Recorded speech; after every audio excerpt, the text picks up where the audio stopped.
Chapter 7, Country Living. The Divine Ideal. Although everything God had made was in the perfection of beauty, and there seemed nothing wanting upon the earth which God had created to make Adam and Eve happy, yet He manifested His great love to them by planting a garden especially for them.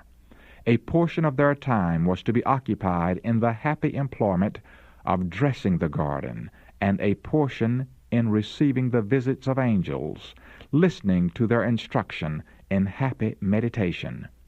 Their labor was not wearisome, but pleasant and invigorating. This beautiful garden was to be their home, their special residence.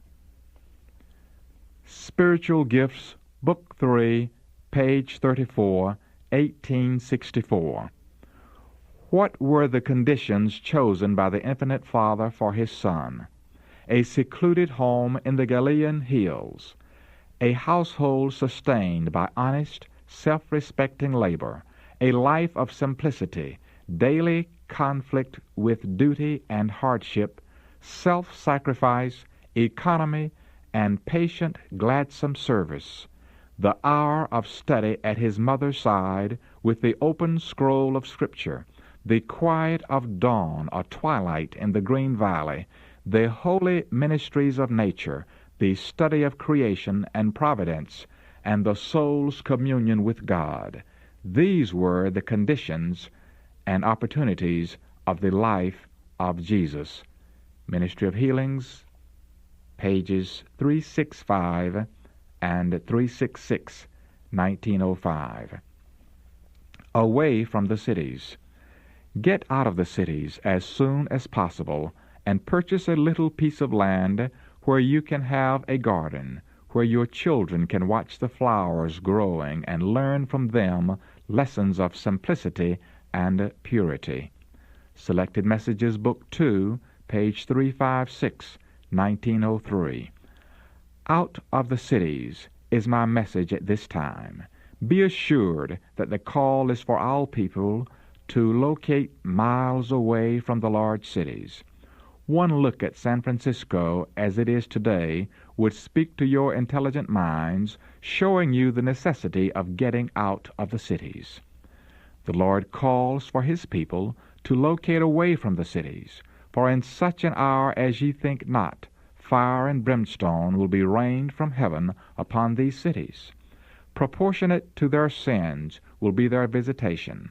When one city is destroyed, let not our people regard this matter as a light affair, and think that they may, if favorable opportunity offers, build themselves homes in that same destroyed city. Let all who would understand the meaning of these things read the 11th chapter of Revelation. Read every verse, and learn the things that are yet to take place in the cities. Read also the scenes portrayed in the 18th chapter of the same book. Manuscript release, 1518, May 10, 1906.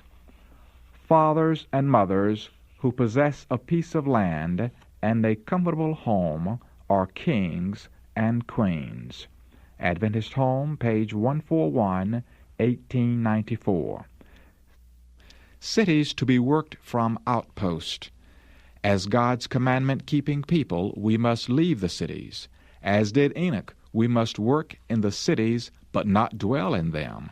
Evangelism, pages 77 and 78, 1899. The cities are to be worked from outpost. Said the messenger of God, "Shall not the cities be warned?" Yes, not by God's people living in them, but by their visiting them, to warn them of what is coming upon the earth. Selected Messages, Book 2, page 358, 1902.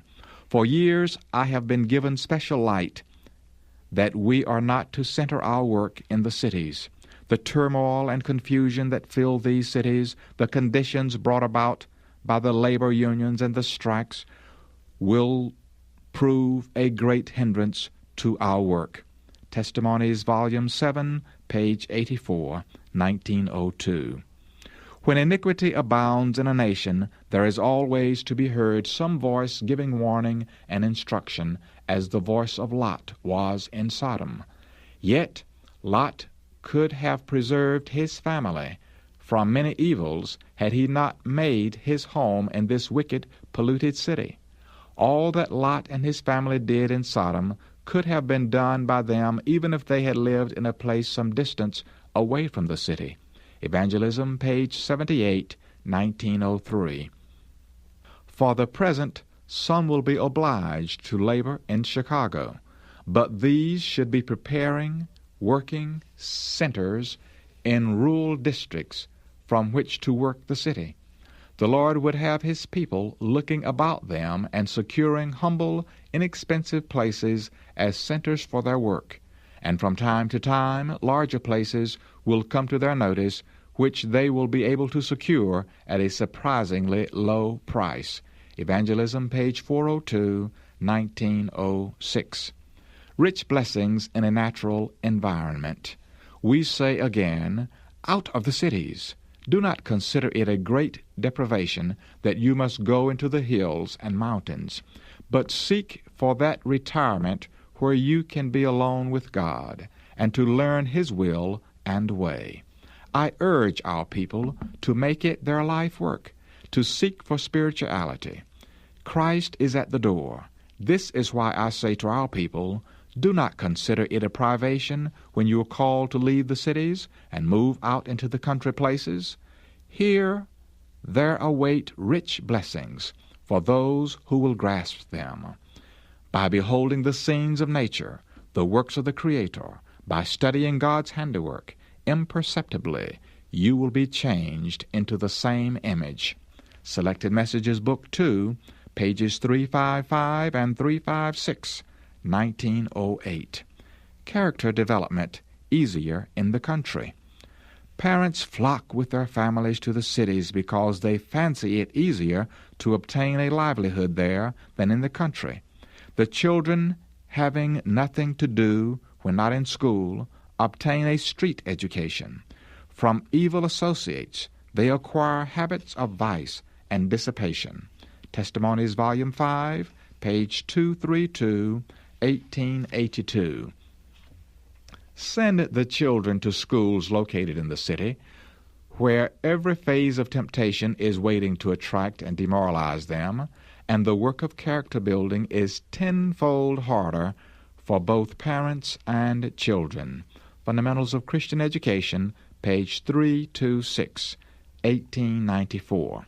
The cities are filled with temptation. We should plan our work in such a way as to keep our young people as far as possible from this contamination. Adventist Home, page 136, 1902. It is time for our people to take their families from the cities into more retired localities. Else, many of the youth, and many also of those older in years, will be ensnared and taken by the enemy. Testimonies, Volume 8, page 101, 1904. There is not one family in 100 who will be improved physically, mentally, or spiritually by residing in the city. Faith, hope, love, happiness can far better be gained in retired places where there are fields and hills and trees. Take your children away from the sights and sounds of the city, away from the rattle and din of streetcars and teams, and their minds will become more healthy. It will be found easier to bring home to their hearts the truth of the Word of God. Adventist Home, page 137, 1905. Better physical health in rural environment. It is not God's will that his people shall settle in the cities, where there is constant turmoil and confusion. Their children should be spared this, for the whole system is demoralized by the hurry and rush and noise. Selected Messages, Book 2, page 357, 1902. To many of those living in the cities who have not a spot of green grass to set their feet upon, who here, year after year, have looked out upon filthy courts and narrow alleys, brick walls and pavements and skies clouded with dust and smoke, if these could be taken to some farming district, surrounded with the green fields, the woods and hills and brooks, the clear skies and the fresh, pure air of the country, it would seem almost like heaven. Ministry of Healing, page 191 and 192, 1905. The physical surroundings in the cities are often a peril to health. The constant liability to contact with disease, the prevalence of foul air, impure water, impure food, the crowded, dark, unhealthy dwelling places are some of the many evils to be met. It was not God's purpose that people should be crowded into the cities, huddled together in terraces and tenements. Ministry of Healing, page 365, 1905. Raise your own provisions. The Lord desires His people to move into the country, where they can settle on the land and raise their own fruit and vegetables, and where their children can be brought in direct contact with the works of God in nature. Take your families away from the cities is my message. Selected Messages, Book 2, pages 357 and 358, 1902. Again and again the Lord has instructed that our people are to take their families away from the cities into the country where they can raise their own provisions, for in the future the problem of buying and selling will be a very serious one. We should now begin to heed the instruction given us over and over again. Get out of the cities into the rural districts where their houses are not crowded closely together and where you will be free from the interference of enemies. Selected Messages, Book 2, page 141, 1904. Locate institutions just out from the large cities. Let men of sound judgment be appointed, not to publish abroad their intentions, but to search for such properties in the rural districts, in easy access to the cities, suitable for small training schools for workers, and where facilities may also be provided for treating the sick and weary souls who know not the truth. Look for such places just out from the large cities, where suitable buildings may be secured, either as a gift from the owners or purchased at a reasonable price by the gifts of our people. Do not erect buildings in the noisy cities. Evangelism, page 77, 1909. Cooranbong, New South Wales. Where shall our Australian Bible School be located? Should schools be located in the cities or within a few miles from them, it would be most difficult to counteract the influence of the former education which students have received in regard to these holidays and the practices connected with them, such as horse racing, betting, and the offering of prizes. We shall find it necessary to establish our schools out of and away from the cities, and yet not so far away that they cannot be in touch with them, to do them good, to let light shine amid the moral darkness. Fundamentals of Christian Education, pages 310 and 313, 1894. Everything about the place had impressed me favorably, except the fact that we were far from the great thoroughfares of travel, and therefore would not have an opportunity of letting our light shine amid the moral darkness that covers our large cities like the pall of death. This seems the only objection that presents itself to my mind. But then it would not be advisable to establish our school in any of our large cities. 8. Manuscript Release, page 137, 1894. I am more than ever convinced that this is the right location for the school. 8. Manuscript Release, page 360, 1894. Huntsville, Alabama. Those who have charge of the schoolwork at Graysville and Huntsville should see what can be done by these institutions to establish such industries so that our people desiring to leave the cities can obtain modest homes without a large outlay of means, and can also find employment. Letter 25, 1902. It was in the providence of God that the Huntsville School farm was purchased. It is in a good locality. Near it there are large nurseries, and in these nurseries some of the students have worked during the summer to earn money to pay their expenses at the Huntsville School. Special Testimonies, Book B, 12, page 11, 1904. The Huntsville School farm is a most beautiful place, and with its 300 and more acres of land should accomplish much in the line of industrial training and the raising of crops. Special Testimonies, Series B, 12X, page 13, 1904. Recently the question was asked me, would it not be well to sell the school land at Huntsville and buy a smaller place? Instruction was given me that this farm must not be sold, that the situation possesses many advantages for the carrying forward of a colored school. Special Messages, 359, 1904. Berrien Springs, Michigan.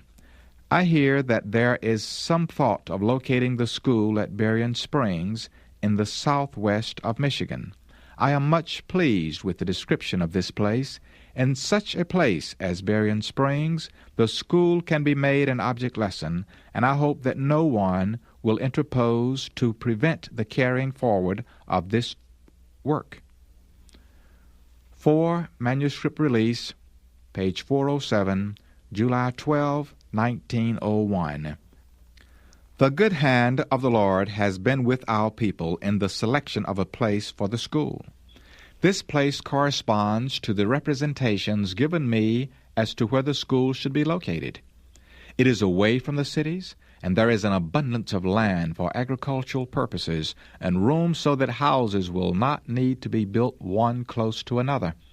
There is plenty of ground where students may be educated in the cultivation of the soil. Review and Herald, January 28, 1902. In moving the college from Battle Creek and establishing it in Berrien Springs, Brethren Magan and Sutherland have acted in harmony with the light that God gave. They have worked hard under the great difficulties. God has been with them. He has approved of their efforts. 4 Manuscript Release, pages 260 and 261, 1904. Stoneham, Massachusetts. The Lord, in His providence, has opened the way for His workers to take an advanced step in New England, a field where much special work should be done. The brethren there have been enabled to arrange to change the location of the sanitarium from South Lancaster to Melrose, a place much nearer Boston, and yet far enough removed from the busy city so that the patients may have the most favorable conditions for recovery of health. The transfer of the New England Sanitarium to a place so convenient to the city of Boston is in God's providence.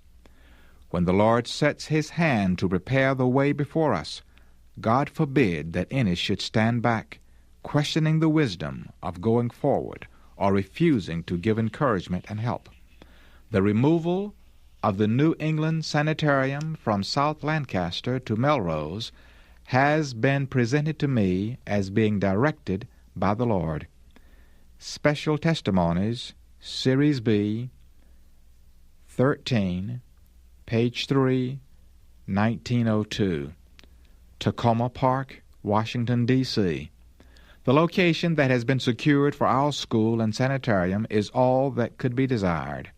The land resembles representations that have been shown me by the Lord. It is well adapted for the purpose for which it is to be used.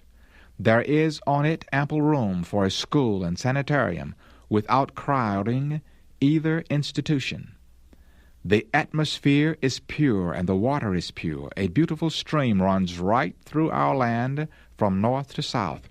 The stream is a treasure more valuable than gold or silver. The building sites are upon fine elevations with excellent drainage. One day we took a long drive through various parts of Tacoma Park. A large part of the township is a natural forest. The houses are not small and crowded closely together, but are roomy and comfortable.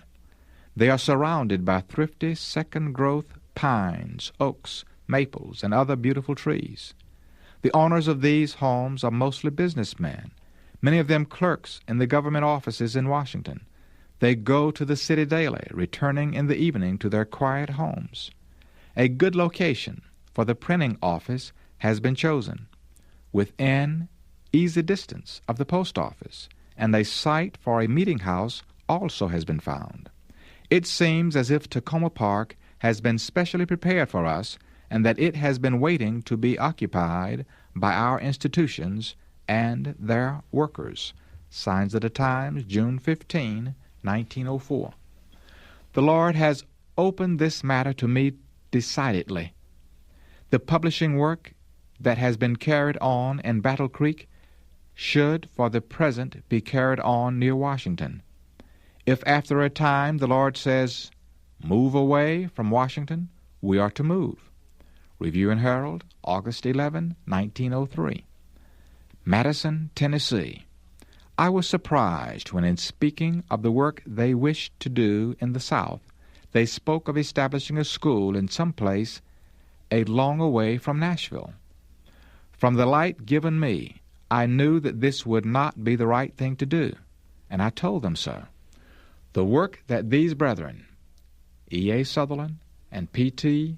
Magan, can do, because of the experience gained at Berrien Springs, is to be carried on within easy access of Nashville, for Nashville has not been worked as it should be. And it will be a great blessing to the workers in the school to be near enough to Nashville to be able to counsel with the workers there.